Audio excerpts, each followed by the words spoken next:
Leadership DM, Jay Scott's direct message to his team and clients. Learn how anyone like you can become an irreplaceable leader of unstoppable teams. I don't think psychological safety is theater in that it's a real thing. I think the way that I see it manifest is theater. The purpose of it is to increase productivity. And the way that I've seen it manifest as theater is everybody's got to be safe, which means I can't give any critical feedback because that triggers people or it makes them feel unsafe or it makes them feel uncomfortable in the workplace. The purpose was never to take away my ability to coach. Welcome to another Leadership DM as we continue to unpack our Multipliers series with Jay Scott. We're really kind of teeing off of Liz Wiseman's Multipliers book, where she identifies kind of the 5 roles from talent magnet, liberator, challenger, debate maker, investor. In Jay's most recent drop, he discusses the liberator as coach, safety, performance, and accountability in action. So Jay, let's unpack that a little bit, man. A lot of companies talk about psychological safety. You write about most of it's theater. Can you share a moment when you realize that policy is not a poster? That it's proven in the moment, as you say in your article. Where did you discover that first? Okay, well, listen, first, I don't think psychological safety is theater in that it's a real thing. I think the way that I see it manifest is theater or is performed.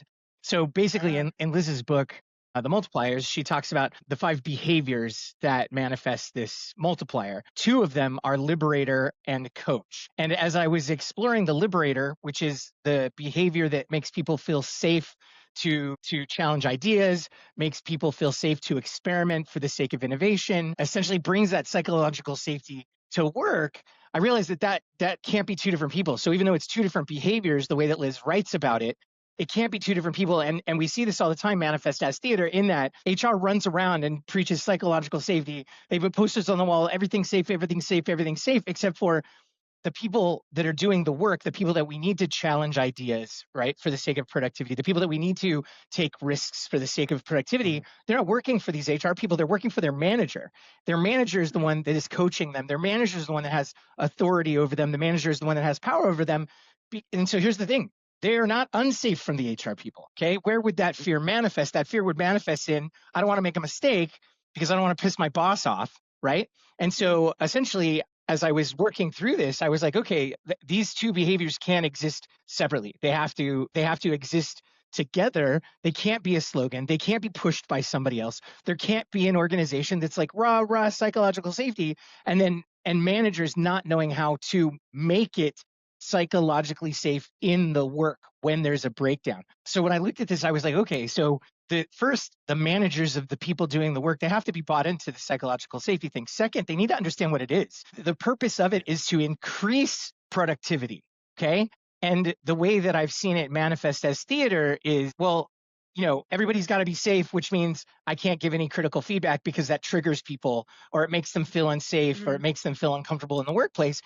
The purpose was never to take away my ability to coach. What it was, its purpose was to say, hey, listen, people, let's pause and be real for a second. If you want people to get different outcomes in the workplace, okay? If we need to optimize anything in the workplace, people need to go about doing their jobs differently, which means we're asking them to do something they don't know how to do. So Let's stop pretending that they should be able to do that perfectly without any help, meaning the illusion of I have everything under control, right? The illusion of everything that I'm responsible for is green. It's going swimmingly. I don't need anybody's help. Okay. So that person's lying. And the reason they're lying is because they don't feel safe to say, my God, I'm responsible for a lot. And I need help from 3 other people on my team to support the team that I lead in getting these things done. Right. And so people don't feel like it's safe to ask for help. It makes them look weak, that vulnerability that we've talked about. Second, there's no way that we can ask people to do something they've not done before, AKA work differently, deliver a new project, optimize outcomes, constant improvement. Okay, to get an improvement, we have to do something different.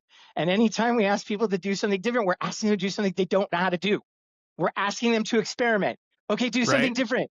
But get it right the first time. Don't break anything. Get it right. You know what? Break out your crystal ball. Do something different. Get it perfect the first time. Or guess what? I'm not considering you for promotion. And if you piss me off, I might fire you. This is Right. the problem that the concept of psychological safety was meant to solve. But Right. Especially in innovative companies action, where you're go ahead. making new stuff and you're having to do new things, right? Like if you're, Dude, or even maybe here's the thing. closer to the Liberator role here, if you're liberating from the status quo to do something differently, you have to take risks in the big picture as a company or a team if you're doing something differently, not to mention at the individual level of doing things differently within your role. That's even a better way, I think, to look at the Liberator, right? Because, Liz is positioning the Liberator is creating the environment, creating the culture of psychological safety. You're saying let's liberate them from their bonds of having to pretend to be perfect little robots, having everything under control, right? And I think it's easy to say that, hey, especially in startups or in environments where innovation is necessary, but no, in every single job today, right? Nobody's got a copy and paste job anymore.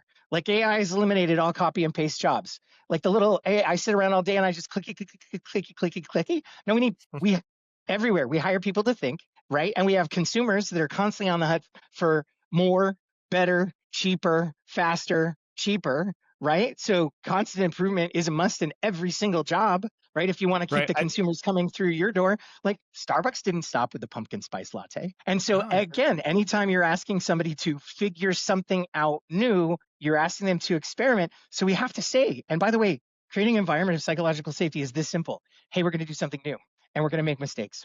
We're going to talk about it. We're going to agree on our steps together. We're going to be in it together. We're going to succeed together. We're going to fail together. And when we do fail together, we're going to learn because that's what we're going to learn. And we're going to quickly iterate. We're not going to waste any time in a shame cycle because that just wastes time and shuts people down. We're going to be like, we all had a plan. We were in this together. We thought that was going to work, but you know what? It didn't. Cool. What did we learn? What are we going to do next? Move on to the next thing. What am I doing right now? I'm coaching my team, which is why the Liberator and the coach might be separate behaviors, but they're manifest in the person responsible for the team doing the work. The Liberator has to be the coach, and liberation comes from the way that they coach, because I could be a terrible coach and I could be like, okay, guys, everything's on the line. Everything's on the line. If we make even a single mistake, the executives would ever freak out.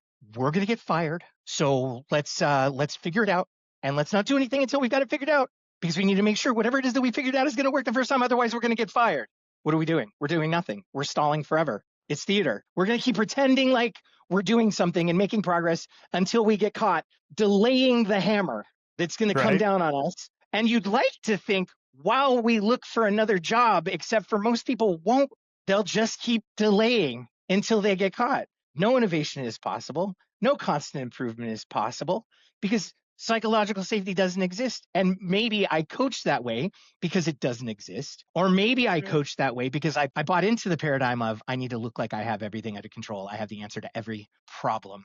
And we break nothing ever because we are perfect. Right. But then I'm going to be a bad coach. I'm going to be a bad coach. I'm not going to be a Liberator coach. Okay. But I'm going to be a bad coach. Well, I mean, you can that's what I love about pairing these concepts together, right?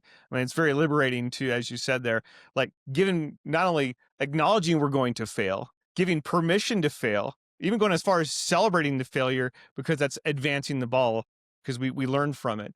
And so in pairing that Liberator with the coach, I think of Ted Lasso, right? His infamous quote, when he's like, when the team was like making these failures and they're getting their head about it, he grabs him.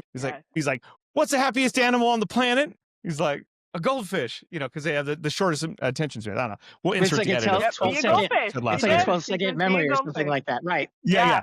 Because not that you forget the failure, but we learn from our failures faster. But anyway, but when you say like there's different ways of coaching, like Ted Lasso is a great way because you give them permission to fail, but not to stay in the failure, right? Yes, exactly. Right, which I think is better. Be a duck. Let it roll off. Let it roll right off your back, but learn.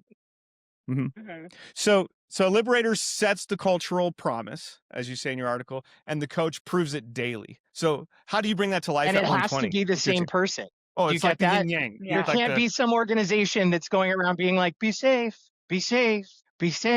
right? The leader has to buy into that in order for us to make change, optimize, improve, deliver something new. We're experimenting. And so how do we make it safe? Here's the deal. We operate as a team. This is fundamental. You're familiar with the 1-3-1, right? When we see it, instead of jumping on it, we clearly identify the problem or the opportunity, right? three potential solutions that we believe will work, and then whoever saw it and is bringing it to the team is going to choose one of the solutions and say, I believe this is the way that we should go. Then we talk about it and we get aligned. Okay. And if I'm the leader, my job is to challenge that idea until I understand how it's going to work. Okay, because at that point, if it's one person or an entire team, right? If we all think it's going to work, I've done my job. I've set us up for success. We all think it's going to work. That means the likelihood that it's going to work is going to work. But that also means we're in it together. Nobody went out rogue and made a decision in a vacuum. Nobody was seeking individual or personal glory, right? Taking that risk on their own, because taking that risk on their own puts the team at risk. It puts the team at risk because if they make a decision on their own and they break something, we all are going to have to face the consequences for that. But if we all agree on the approach, we have alignment, even if I'm not there when they go out to build the thing, if it doesn't work or it causes a problem, we're in it together. We succeed together, we fail together. And when we fail together, we learn together. So it's not harder than that. As like a final takeaway, Jay, if leaders could only do one thing this week to move out of this safety theater to real safety, embracing this liberator as coach role, what's something that they could do to get going in this journey? That's an excellent question. I'm going to ask leaders to allow themselves to feel vulnerable for a second. I'm calling that out in advance, and then I'm going to explain exactly what I'm going to ask them to do, because to acknowledge that there's something you're responsible for that your team is working on that could break something, could piss somebody off, whether you're in front of people or all by yourself. To acknowledge that is vulnerable and it could be scary. But check it out, it's okay. Okay, so I want you to think about where you have something critical that's going on. And I want you to ask yourself, have you said to your team, hey, I get it. We've been asked to, and I have asked you to do something we don't know how to do. We're experimenting. Okay. And I know sort of the general workplace sort of message is don't fuck it up. But here's the truth, guys. We don't know what we're doing. But I know we can do this. And then make sure they ask them, let's run through what we're doing. Listen, I want to make sure I'm clear on what we're doing so I can make sure that we're in this together. Okay, so I want to come up to speed with you guys. I want to let you know that my expectation isn't that this is perfect. I just want to make sure that we all agree the approach that we're taking. We think it's going to work. I know we don't know. We're doing something new. We're optimizing something. Okay, I know we don't know. But if we all think it's going to work, we've increased the likelihood. Okay, and I want us all to be on the same page with the plan. I want us to be aligned, because you know what? If something happens and it doesn't work, or we break something, okay, we fail together. We'll succeed together if our plan works. We'll fail together if our plan doesn't work. But if we do fail, and by the way, fail, failure is just a speed bump to success. If there's a breakdown, we break something, it doesn't work, we piss somebody off. Here's the thing, that was not our intention, and we'll learn something. So we'll succeed together or we'll fail together, and we'll learn together. And the reason I'm asking them to do that is because it will go so far with your team members in reducing stress. Stress diminishes us. Stress shuts two of our brain centers down and reduces us to the emotional level of an 8-year-old. It will elevate your relationship with them. It will elevate your trust with them, because you're going to be real. After you say it, they're going to be thinking, oh my God, thank you so much. And then you're all going to be like, well, duh. I wish more people could be real like this, because it's Captain Obvious, right? There's no way we're doing anything new. And then be there. That's how you have their back at the beginning, not after there's a breakdown. So be vulnerable. Like, think about where you've got something critical going on. If you haven't yet, go to your team and say, hey, I know the general expectation is that we get it right the first time and we don't mess anything up, but that's not realistic. And I'm not giving anybody permission to piss anybody off or break anything. But the reality of it is we're experimenting. So let's make sure that we're aligned on the plans and that we all think it's going to work. And we then will succeed together. And if it doesn't work, we fail together, we learn together. But failure is just a speed bump on the road to the success that we will find together if we can operate as a team. That's awesome. So the one thing is really just putting on both of those hats this week, like to put the bow on it with the Liberator and the coach, to set that cultural promise and then coach it daily, like you said, with vulnerability and clear alignment around those expectations. My favorite thing to do when my team comes to me and asks me a question about what are we going to do 5 steps from now if this happens? Right. Like we're working out a plan. Right. Catastrophizing. What are we going to do 5 steps from now if this happens? My favorite thing to do is say, I don't know. I don't know yet. But I do know that we think these first 2 steps will work. Let's knock those out. We'll learn. Okay. And if that thing that you're worried about is even a potential, by the time we get 2 steps before it, we'll have enough information to maybe have that discussion. But I want you to know, I don't know. And that's totally okay. I love that.